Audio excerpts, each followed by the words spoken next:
The Polytechnic was under siege. Police, under orders from High Court tipstaff, moved into the building last night to prevent a sit-in.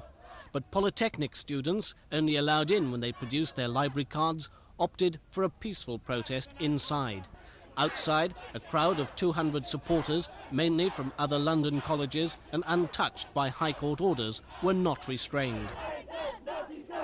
15 minutes before his appointed lecture time, Patrick Harrington arrived with his solicitor. Tipstaff led him through corridors lined by silent students.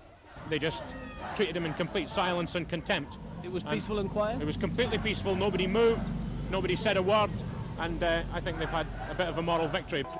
But the legal victory was Mr. Harrington's. He was inside and in a lecture.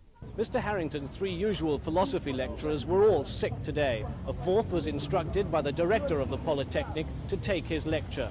5 students joined it. It's thought as a show of solidarity for the lecturer rather than support for Mr. Harrington. The crowd of students outside kept up their tirade of abuse, which reached its crescendo when the National Front supporter emerged just over an hour later. Eggs were thrown, police crossed the barrier and moved into the crowd. 7 people were arrested for public order offences. So had the peaceful protest gone wrong? The protest was peaceful, right? The students inside who voted, the students who were in charge, stuck to their mandate. The people on the other side of the road weren't covered by any of the injunctions, and the students can't be held to account for one nutcase on the other side of the road.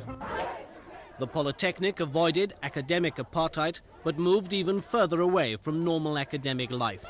Tomorrow the confrontation returns to the High Court.